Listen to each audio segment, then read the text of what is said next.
रचना काल की दृष्टि से हिंदी का सर्वप्रथम उपन्यास कौन सा माना जाता है? रचना काल की दृष्टि से हिंदी का सर्वप्रथम उपन्यास कौन सा माना जाता है? तो इसका सही उत्तर होगा भाग्यवती। और मित्रों, याद रखिएगा कि भाग्यवती का जो रचना काल है वो 1877 और इसके रचयिता की बात करें तो इसके रचयिता सरदाराम फ्लोरी है। और मित्रों, याद रखिएगा कि डॉक्टर राजेनाथ शर्मा ने भाग्यवती को हिंदी का प्रथम उपन्यास माना है। अगला प्रश्न, डॉक्टर हजारी प्रसाद द्विवेदी हिंदी का प्रथम उपन्यास कौन सा माना है? यानी डॉक्टर हजारी प्रसाद द्विवेदी ने हिंदी का प्रथम उपन्यास कौन सा माना है? तो इसका सही उत्तर होगा पूर्ण प्रकाश चंद्र प्रभा। अगला प्रश्न, शिव नारायण श्रीवास्तव ने हिंदी का प्रथम उपन्यास किसे माना है? शिव नारायण श्रीवास्तव ने हिंदी का प्रथम उपन्यास किसे माना है? तो इसका सही उत्तर होगा रानी केतकी की कहानी। और मित्रों, याद रखिएगा कि रानी केतकी की कहानी के रचयिता ईसा अल्लाह खां है। और मित्रों, यह एक उपन्यास न होकर के एक कहानी है। अब बात करें आज के अगले प्रश्न की। देवकी नंदन खत्री के भूतनाथ उपन्यास को किसने पूरा किया था? देवकी नंदन खत्री के भूतनाथ उपन्यास को किसने पूरा किया था? तो इसका सही उत्तर होगा उनके पुत्र दुर्गा प्रसाद खत्री ने। मित्रों, याद रखिएगा कि जो भूतनाथ उपन्यास के इसके रचयिता देवकी नंदन खत्री है, लेकिन यह उपन्यास पूरा नहीं हो सका था। इसके बाद इस उपन्यास को पूरा करने का कार्य उनके पुत्र दुर्गा प्रसाद खत्री ने किया था। अगला प्रश्न, मुंशी प्रेमचंद का हिंदी में मूल रूप से लिखित उपन्यास कौन सा है? मुंशी प्रेमचंद का हिंदी में मूल रूप से लिखित उपन्यास कौन सा है? तो इसका सही उत्तर होगा कायाकल्प। और इसका रचना काल, अगर इसके रचना काल की बात करें तो 1925 में इसकी रचना की गई। मित्रों, याद रखिएगा कि मुंशी प्रेमचंद के जो पहले उपन्यास थे वो अरबी फारसी भाषा में लिखे गए थे, लेकिन मूल रूप से हिंदी में लिखा गया उनका उपन्यास कायाकल्प है, जिसका रचना काल 1925 है। अगला प्रश्न, भारतीय कथा साहित्य की प्रथम नारी पात्र सुमन किस उपन्यास में चित्रित है? कि भारतीय कथा साहित्य की प्रथम नारी पात्र और उसका नाम है सुमन, यह किस उपन्यास में चित्रित है? तो इसका सही उत्तर होगा सेवा सदन। और मित्रों, याद रखिएगा कि सेवा सदन ये मुंशी प्रेमचंद का उपन्यास है, जिसकी रचना 1918 में की गई थी। और मित्रों, याद रखिएगा कि प्रेमचंद ने इसे हिंदी का बेहतरीन नोवेल कहा है। यानी मुंशी प्रेमचंद ने सेवा सदन को हिंदी का बेहतरीन नोवेल कहा है। अब बात करें अगले प्रश्न की। प्रेमचंद के किस उपन्यास में हरिजनों की समस्याओं का चित्रण किया गया है? यानी मुंशी प्रेमचंद का वह कौन सा उपन्यास है जिसमें हरिजनों की समस्याओं का चित्रण किया गया है? तो इसका सही उत्तर होगा कर्मभूमि। और मित्रों, याद रखिएगा कि कर्मभूमि का जो रचना काल है 1932 ईस्वी है। और मित्रों, याद रखिएगा कि कर्मभूमि उपन्यास का नायक अमरकांत व नायिका की बात करें तो मुन्नी है, जो एक अधिकारी है। अब बात करें अगले प्रश्न की। प्रेमचंद के किस उपन्यास में किसान और मजदूर के शोषण की कथा है? यानी मुंशी प्रेमचंद के किस उपन्यास में किसान और मजदूर के शोषण की कथा है? तो इसका सही उत्तर होगा गोदान। और मित्रों, याद रखिएगा कि गोदान का जो रचना काल है वो 1935 है और डॉक्टर नगेंद्र इसका रचना काल 1936 मानते हैं। और मित्रों, याद रखिएगा कि मुंशी प्रेमचंद का सर्वश्रेष्ठ अगर उपन्यासों की बात की जाए तो वह उपन्यास भी गोदान है। और मित्रों, डॉक्टर नगेंद्र ने गोदान को कृषक के करुण क्रंदन का महाकाव्य कहा है। अगर आपसे सीधा प्रश्न पूछ लिया जाए कि गोदान को कृषक के करुण क्रंदन का महाकाव्य किसने कहा है, तो इसका सही उत्तर होगा डॉक्टर नगेंद्र। अगला प्रश्न,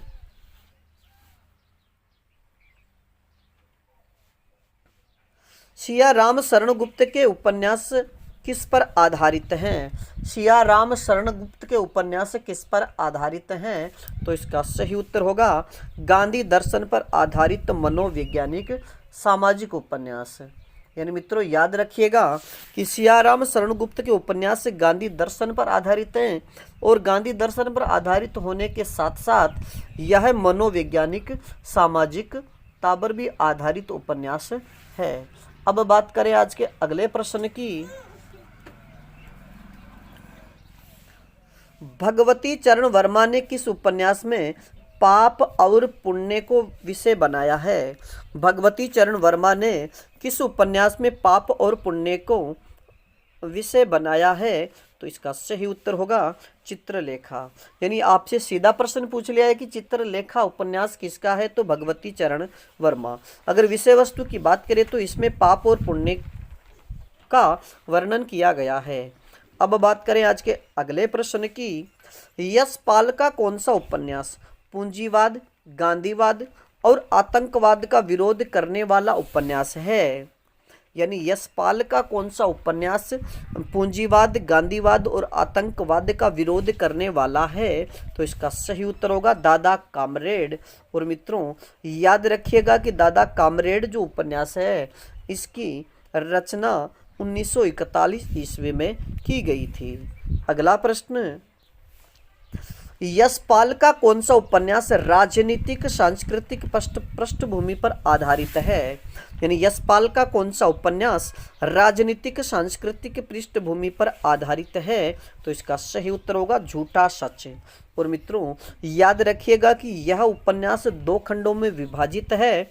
अगर इसके प्रथम खंड की बात करें तो इसका प्रथम खंड वतन और देश शीर्षक से 1958 में प्रकाशित हुआ था और अगर इसके दूसरे खंड की बात करें तो देश का भविष्य शीर्षक से 1960 में प्रकाशित हुआ था।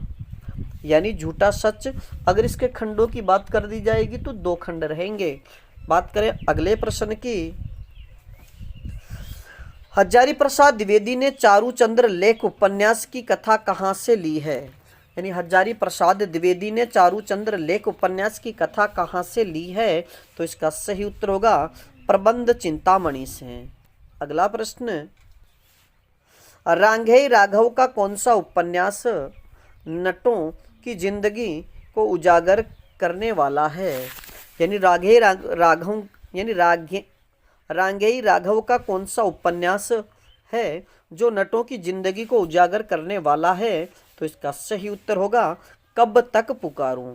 और इसके रचना काल की बात करें तो 1957 में ये रचित है। और मित्रों याद रखिएगा कि कब तक पुकारूं यह एक आंचलिक उपन्यास है। और मित्रों बात करें अगले प्रश्न की। राही मासूम रज्जा का कौन सा उपन्यास शिया मुसलमानों की जिंदगी पर लिखा गया पहला उपन्यास है? राही मासूम रज्जा का कौन सा उपन्यास शिया मुसलमानों की जिंदगी पर लिखा गया पहला उपन्यास है? तो इसका सही उत्तर होगा आधा गांव। और मित्रों ये आधा गांव जो उपन्यास है ये 1966 में लिखा गया।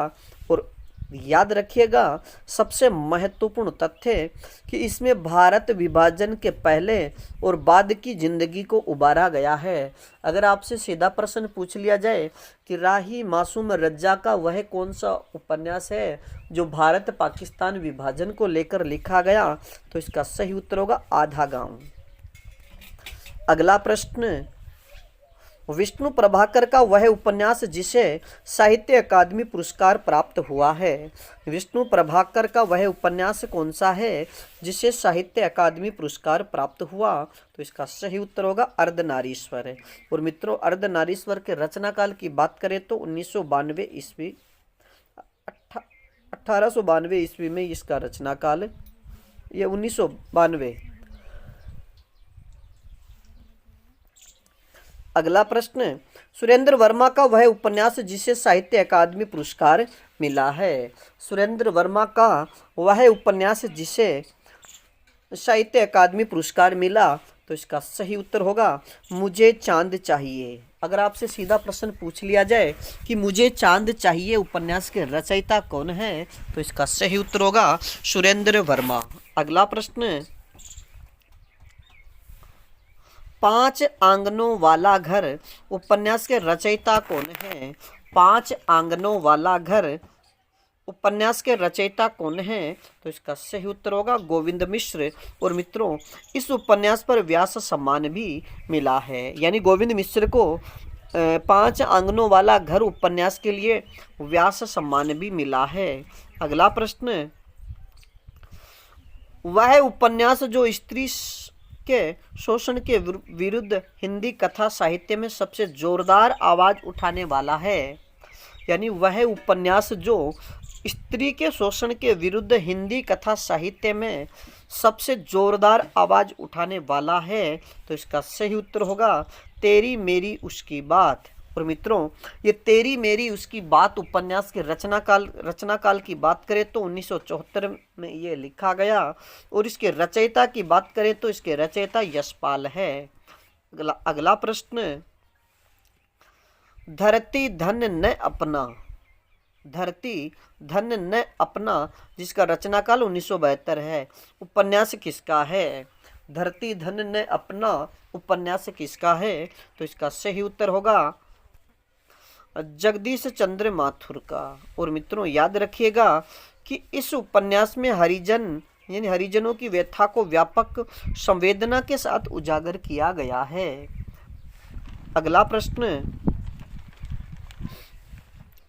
हिंदी में तिलस्मी अय्यारी उपन्यासों के जनक कौन माने जाते हैं?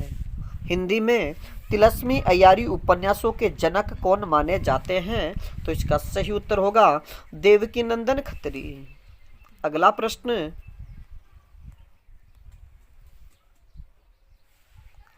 हिंदी में ऐतिहासिक उपन्यास परंपरा का जन्मदाता किसे माना जाता है? हिंदी में ऐतिहासिक उपन्यासों के जन्मदाता कौन माने जाते हैं? तो इसका सही उत्तर होगा किशोरीलाल गोस्वामी। अगला प्रश्न,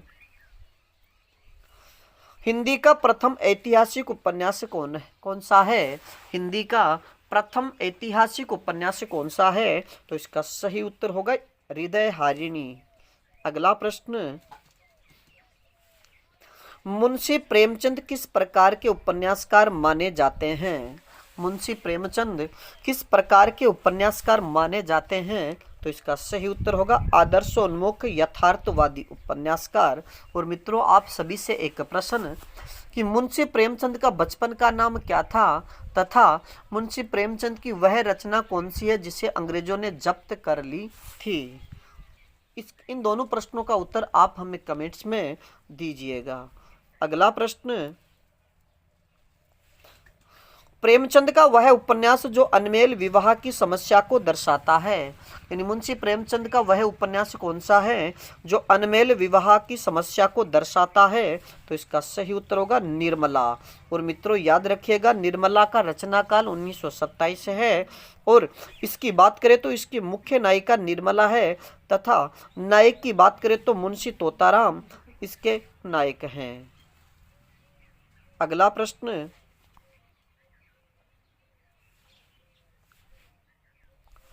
मुंशी प्रेमचंद का अधूरा उपन्यास कौन सा है? मुंशी प्रेमचंद का अधूरा उपन्यास कौन सा है? तो इसका सही उत्तर होगा मंगलसूत्र। अगला प्रश्न, कंकाल, तितली व इरावती उपन्यास किसके हैं? कंकाल, तितली व इरावती उपन्यास किसके हैं? तो इसका सही उत्तर होगा जयशंकर प्रसाद। और मित्रों, याद रखिएगा कि जो इरावती उपन्यास है यह अधूरा उपन्यास है। अगला प्रश्न, पांडे बेचन शर्मा उग्र के उपन्यासों को घासलेटी साहित्य की संज्ञा किसने दी है? यानी पांडे बेचन शर्मा उग्र के उपन्यासों को घासलेटी साहित्य की संज्ञा किसने दी है? तो इसका सही उत्तर होगा बनारसी दास चतुर्वेदी ने। अगला प्रश्न, पत्रात्मक शैली में लिखा गया हिंदी का प्रथम उपन्यास कौन सा है? पत्रात्मक शैली में लिखा गया हिंदी का प्रथम उपन्यास कौन सा है? तो इसका सही उत्तर होगा चंद हसीनों के खतूत। अगला प्रश्न, जैनेन्द्र कुमार का वह उपन्यास जिसे साहित्य अकादमी पुरस्कार मिला। यानी जैनेन्द्र कुमार का वह उपन्यास कौन सा है जिसे साहित्य अकादमी पुरस्कार मिला? तो इसका सही उत्तर होगा मुक्तिबोध। और मित्रों याद रखिएगा कि मुक्तिबोध का रचना काल 1965 है। अब बात करें आज के अगले प्रश्न की। मार्क्सवादी विचारधारा के सर्व प्रमुख उपन्यासकार कौन हैं? मार्क्सवादी विचारधारा के सर्व प्रमुख उपन्यासकार कौन है?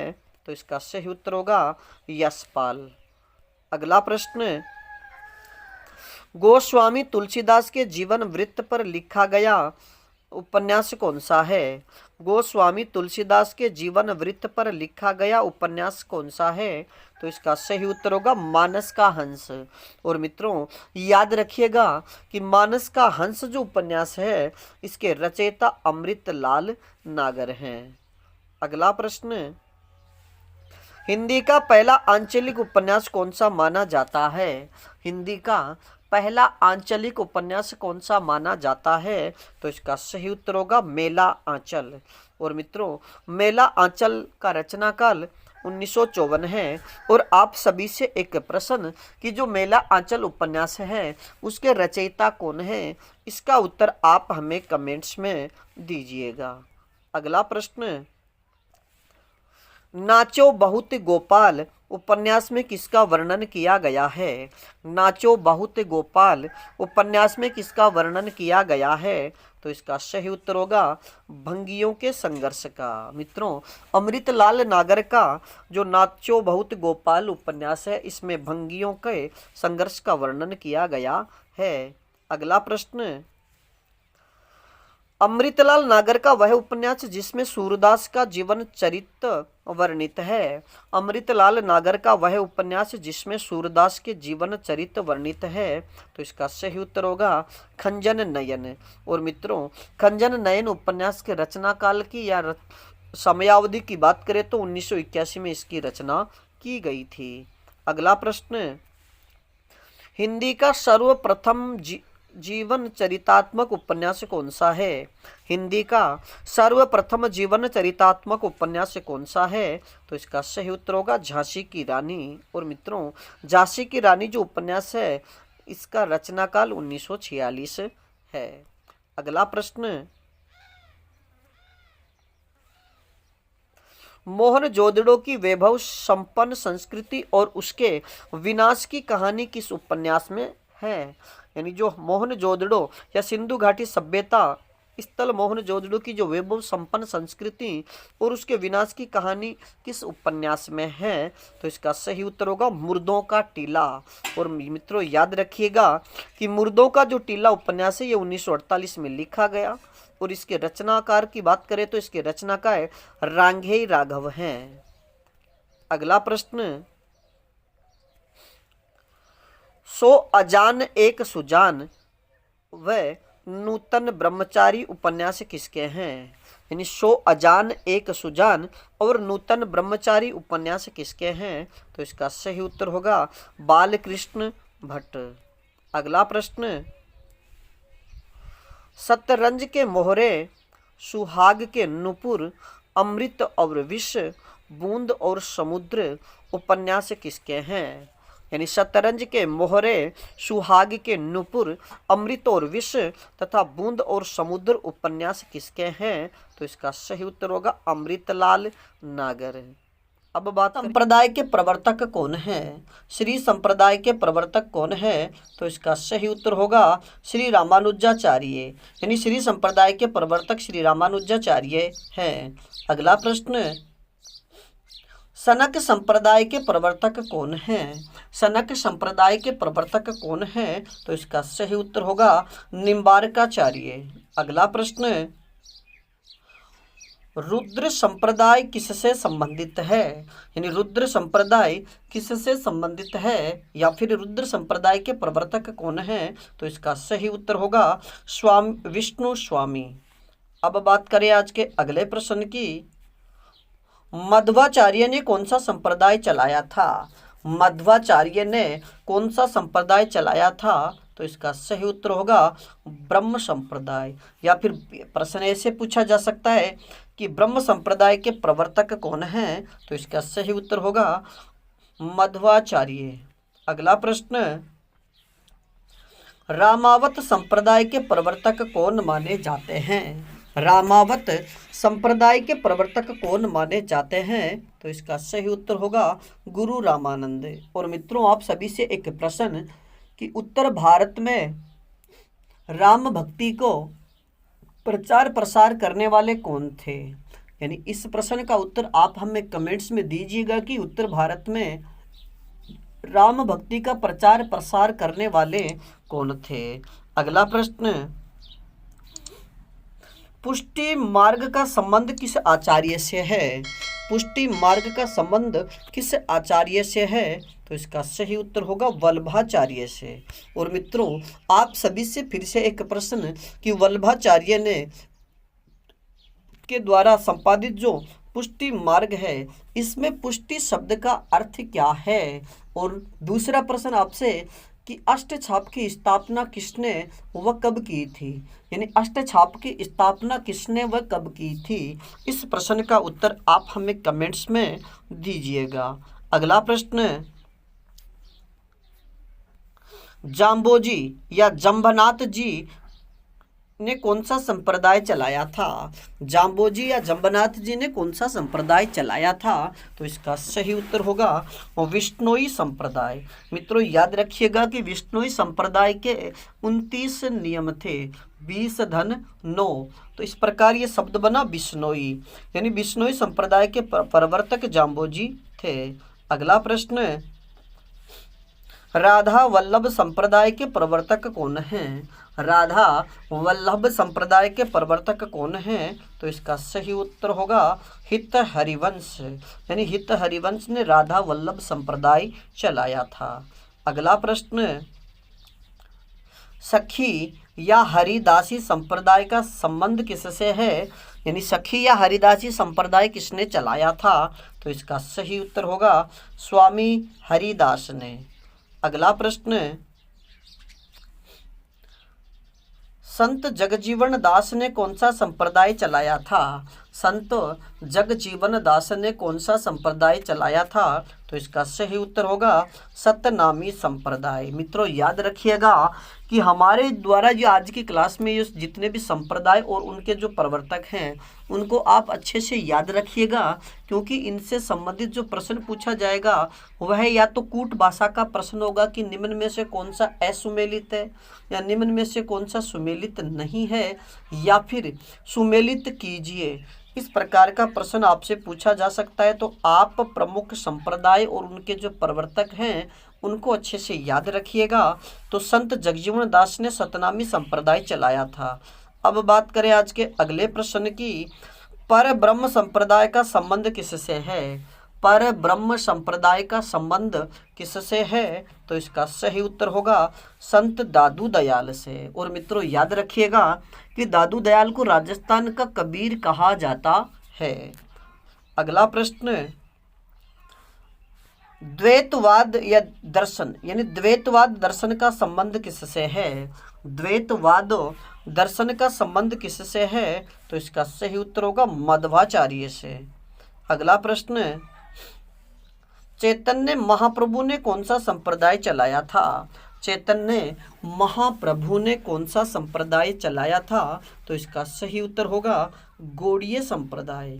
अब बात करें आज के अगले प्रश्न की, तत्सुखी संप्रदाय के प्रवर्तक कौन हैं, तत्सुखी संप्रदाय के प्रवर्तक कौन हैं, तो इसका सही उत्तर होगा संत जीवाराम। अब बात करें आज के अगले प्रश्न की,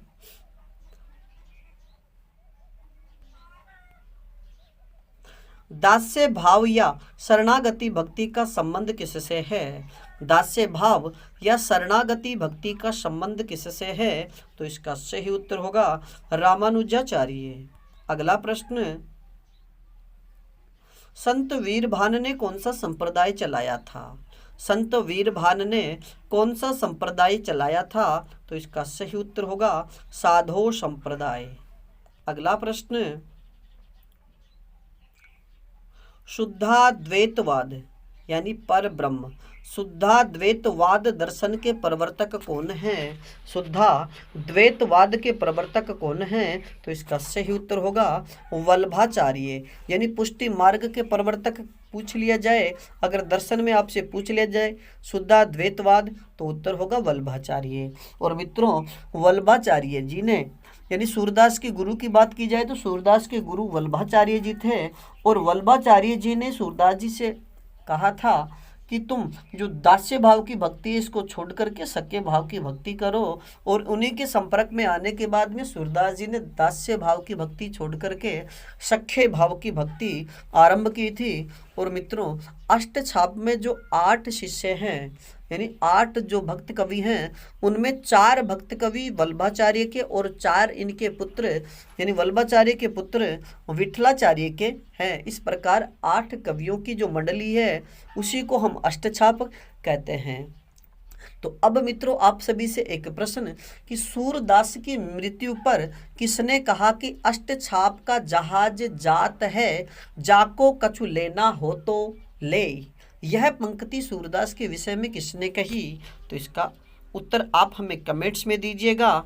अब बात करें आज के अगले प्रश्न की, मीमांसा दर्शन से संबंधित है यानी मीमांसा दर्शन से कौन संबंधित है? तो इसका सही उत्तर होगा जैमिनी। यानी जैमिनी का संबंध मीमांसा दर्शन से है।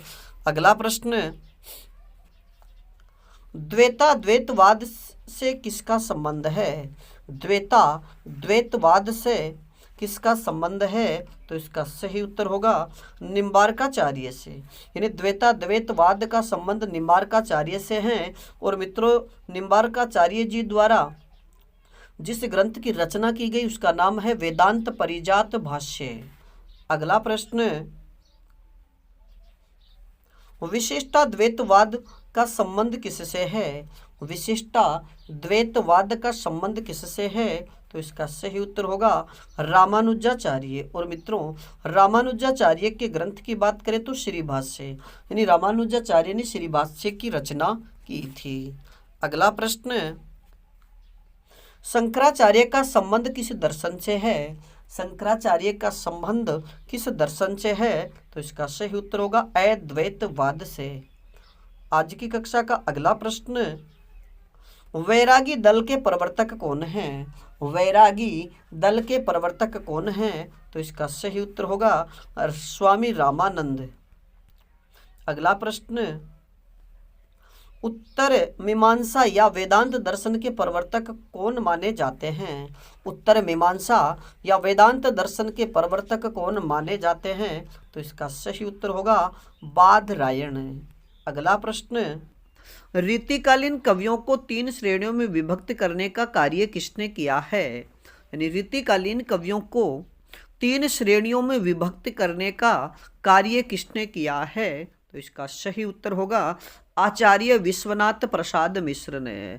मित्रों, आचार्य विश्वनाथ प्रसाद मिश्र ने जो रीतिकाल के जो कवि हैं उनको 3 वर्गों में विभक्त किया है। अब बात करें आज के अगले प्रश्न की, आचार्य विश्वनाथ प्रसाद द्वारा रीतिकालीन कवियों की 3 श्रेणियां कौन सी है? यानी आचार्य विश्वनाथ प्रसाद मिश्र द्वारा रीतिकालीन कवियों की जो 3 श्रेणियां बनाई गई तो वो 3 श्रेणियां कौन सी है? तो मित्रों, इस प्रश्न का सही उत्तर होगा रीतिबद्ध कवि, रीति सिद्ध कवि और रीति मुक्त कवि। यानी उन्होंने रीतिकालीन कवियों की 3 श्रेणियां बनाई, जिसमें एक तो रीतिबद्ध कवि, दूसरे रीति सिद्ध कवि और तीसरे हैं रीति मुक्त कवि। अब बात करें आज के अगले प्रश्न की, डॉक्टर बच्चन सिंह ने रीतिकालीन कवियों को या रीतिकाल को कितने भागों में विभक्त किया है? डॉक्टर बच्चन सिंह ने रीतिकाल को कितने भागों में विभक्त किया है? तो इसका सही उत्तर होगा 2 भागों में। और मित्रों ये दो भाग कौन कौन से हैं? तो एक तो बद्ध रीति और एक तो मुक्त रीति। अगला प्रश्न है, रीति काल के वे कवि जिन्होंने लक्षण ग्रंथ लिखने की परंपरा का पालन नहीं किया, अर्थात लक्षण ग्रंथों की परंपरा से पूर्णतः मुक्त रहे, उन्हें कहा जाता है। यानी रीति काल के वे कवि जिन्होंने लक्षण ग्रंथ लिखने की जो परंपरा थी उसका पालन नहीं किया, वरन लक्षण ग्रंथों की परंपरा से वे पूर्णतः मुक्त रहे, उन कवियों को क्या कहा जाता है? तो इसका सही उत्तर होगा रीति मुक्त कवि। यानी जो लक्षण ग्रंथ लिखने वाले जो कवि थे उनको आचार्य कवि कहे गए, और जो लक्षण ग्रंथ लिखने वाले आचार्य कवि थे वे रीतिबद्ध कवि कहलाए। लेकिन जिन्होंने लक्षण ग्रंथ लिखने की परंपरा का पालन किया ही नहीं, वे कवि रीति मुक्त कवि कहलाते हैं। बात करें अगले प्रश्न की, रीति मुक्त काव्य धारा को और किस नाम से जाना जाता है? रीति मुक्त काव्य धारा को और किस नाम से जाना जाता है? तो इसका सही उत्तर होगा स्वच्छंद काव्य धारा। अगला प्रश्न, प्रमुख रीति मुक्त कवि कौन कौन से हैं? प्रमुख रीति मुक्त कवि कौन कौन से हैं? तो इसका सही उत्तर होगा, मित्रों याद रखिएगा कि जो रीति मुक्त कवि हैं इनसे संबंधित प्रश्न पूछा जाता है कि निम्न में से कौन सा कवि रीति मुक्त कवि नहीं है। तो आप जो भी रीति मुक्त कवि है उनके नाम अच्छे से याद रखिएगा। पहले कवि की बात करें तो घनानंद, आलम, बोधा, ठाकुर और द्विजदेव। यानी ये जो 5 कवि है ये रीति मुक्त काव्य धारा के प्रमुख कवि माने जाते हैं, आलम, बोधा, ठाकुर, घनानंद और द्विजदेव। अगला प्रश्न, रीति मुक्त कवि कविता को धन या यश कमाने का साधन मात्र नहीं मानते अपितु कविता को मानते हैं। यानी रीति मुक्त जो कवि है वो कविता को धन कमाने या यश प्राप्त करने का साधन नहीं मानते, बल्कि वे कविता को क्या मानते हैं? तो इसका सही उत्तर होगा साध्य। अगला प्रश्न, किसके अनुसार कविता के निर्माण की नहीं, कविता के द्वारा व्यक्तित्व निर्माण कही है? यानी किसके अनुसार कविता को कविता के निर्माण की नहीं बल्कि कविताओं के द्वारा व्यक्तित्व निर्माण कहा है? तो इसका सही उत्तर होगा घनानंद। यानी घनानंद का मानना है कि जो कविता है उसका निर्माण नहीं होना चाहिए, यानी कविताओं के द्वारा हमारे व्यक्तित्व का निर्माण होना चाहिए। ये किसने कहा? तो इसका सही उत्तर होगा घनानंद ने। और मित्रों इससे संबंधित घनानंद की प्रसिद्ध पंक्ति है कि लोग है लागी कविता बनावत, कि लोग है लागी कविता बनावत, मोही तो मेरे कविता बनावत। यानी घनानंद ने कहा है कि लोग कविता बनाने के लिए कार्य कर रहे हैं, जबकि मैं तो अपनी कविता, यानी मैं तो मेरा जो व्यक्तित्व है, मेरा जो वजूद है उसकी कविता बना रहा हूँ। अगला प्रश्न, रीति मुक्त कवियों का प्रेम वासना जन्य व क्रीड़ा परक न होकर कैसा है? यानी रीति मुक्त कवियों का जो प्रेम है वह वासना जन्य एवं क्रीड़ा परक नहीं होकर कैसा है? तो इसका सही उत्तर होगा एकनिष्ठ एवं सीधा। यानी रीति मुक्त कवियों का जो प्रेम है वो एकनिष्ठ है, जिसमें छल कपट किसी प्रकार की भावना का समावेश नहीं है। और इससे संबंधित भी एक प्रसिद्ध पंक्ति है कि अति सूदो स्नेह को मार्ग है जहाँ नेकु सयापन बांक नहीं। यानी अति सूदो स्नेह को मार्ग है जहाँ नेकु सयापन बांक नहीं। अब बात करें आज के अगले प्रश्न की, रीति मुक्त काव्य किस प्रकार का काव्य है? रीति मुक्त काव्य किस प्रकार का काव्य है? तो इसका सही उत्तर होगा व्यक्ति प्रदान काव्य। अगला प्रश्न, रीति मुक्त काव्य में किस शैली का प्रभाव स्पष्ट दिखाई देता है? यानी रीति मुक्त काव्य में किस शैली का प्रभाव स्पष्ट दिखाई देता है? तो इसका सही उत्तर होगा फारसी शैली का प्रभाव। अगला प्रश्न, रीति मुक्त कवियों का प्रेम लौकिक प्रेम से प्रारंभ होकर किसकी ओर उन्मुख होता गया? यानी रीति मुक्त कवियों का जो प्रेम था वो लौकिक प्रेम था और लौकिक प्रेम से प्रारंभ होकर वह किसकी ओर उन्मुख होता गया?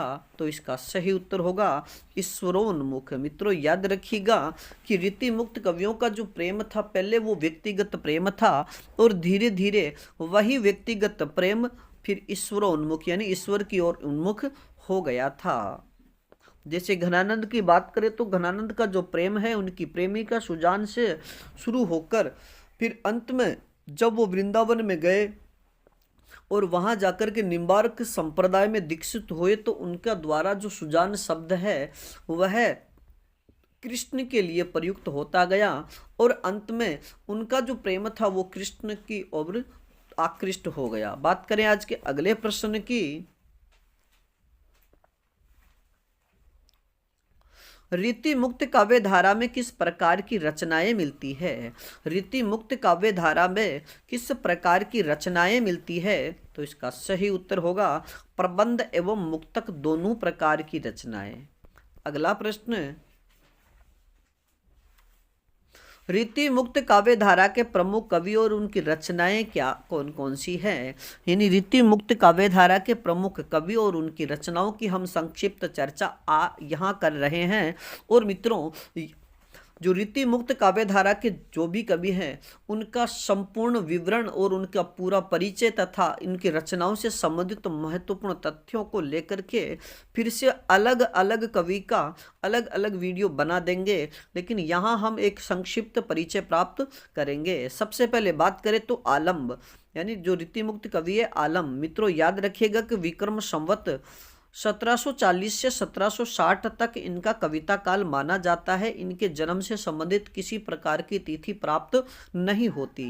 और मित्रों याद रखिएगा कि जो 1740 से 1760 ये विक्रम संवत है ये इनका कविता काल रहा और आलम इस धारा के प्रमुख कवि हैं। इनकी रचना इनकी एकमात्र रचना प्राप्त होती है जिसका नाम है आलम केली। बात करें आज के अगले प्रश्न की, घनानंद यानी रीति मुक्त काव्य धारा के दूसरे कवि है घनानंद, जिनका जन्म 1689 ईस्वी को हुआ तथा मृत्यु 1739 ईस्वी में हुई।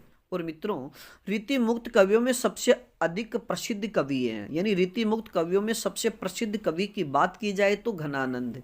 और अब बात करें इनकी प्रमुख रचनाओं की तो कृपा कंद, सुजान हित, कोक सागर, प्रेम पत्रिका, विरह लीला, सुजान सागर और रस केली वल्ली ये घनानंद की प्रमुख रचनाएं हैं।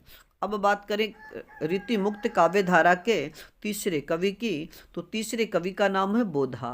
और मित्रों इनका जन्म 1747 ईस्वी को हुआ था। मृत्यु के संबंध में इनकी किसी प्रकार की कोई तिथि प्राप्त नहीं होती।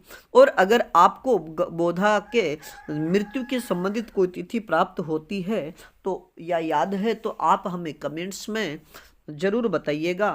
और मित्रों बोधा की प्रमुख रचनाओं की बात करें तो बोधा के द्वारा प्रमुख जो रचनाएं लिखी गई उनके यानी उनकी दो रचनाएं प्रमुख है, विरह वारिश और इश्कनामा। अगला प्रश्न, ठाकुर यानी रीति मुक्त काव्य धारा के चौथे जो कवि है उनका नाम है ठाकुर, जिनका जन्म 1766 ईस्वी व मृत्यु 1823 ईस्वी को हुई। और मित्रों इनकी प्रमुख रचनाओं की बात करें तो ठाकुर की भी प्रमुख रचनाएं दो ही मानी जाती है, एक ठाकुर टशक और दूसरा ठाकुर शतक। बात करें अगले कवि की और रीति मुक्त काव्य धारा के यानी अंतिम जो कवि है उनका नाम है द्विज देव। मित्रों याद रखिएगा कि द्विज देव का जन्म 1820 ईस्वी को हुआ तथा इनकी मृत्यु 1861 ईस्वी को हुई। और द्विज देव रीति मुक्त काव्य धारा के अंतिम कवि माने जाते हैं। तो इनकी प्रमुख रचनाओं की बात करें तो श्रृंगार बत्तीसी, श्रृंगार लतिका, सौरभ और श्रृंगार चालीसा। यानी द्विज देव की जो भी रचनाएं हो, किस ग्रंथ को आधुनिक साहित्य संपत्ति का बीजक कहा गया है? किस ग्रंथ को आधुनिक साहित्य संपत्ति का बीजक कहा गया है? तो इसका सही उत्तर होगा हिंदी पुस्तक साहित्य। और मित्रों याद रखिएगा कि हिंदी पुस्तक साहित्य के रचयिता डॉक्टर माता प्रसाद गुप्त है। अगला प्रश्न, डॉक्टर रमाशंकर शुक्ल रसाल ने अपने हिंदी साहित्य के इतिहास में आदिकाल को क्या नाम दिया है? कि डॉक्टर रमाशंकर शुक्ल रसाल ने अपने हिंदी साहित्य के इतिहास में आदिकाल को क्या नाम दिया? तो इसका सही उत्तर होगा जयकाल। और मित्रों इन्होंने रीतिकाल को कलाकाल भी कहा है, ये वाली बात भी आप याद रखिएगा। सीधा प्रश्न आपसे पूछा जाए कि हिंदी रीतिकाल को कलाकाल किसने कहा? तो इसका सही उत्तर होगा रमाशंकर शुक्ल रसाल ने। रसाल कलाकाल, रसाल जयकाल। अगला प्रश्न, रीति कालोत्तर युग को नवीन विकास का काल किसने कहा? कि रीति कालोत्तर युग को नवीन विकास का काल किसने कहा? तो इसका सही उत्तर होगा डॉक्टर श्याम सुंदर दास ने।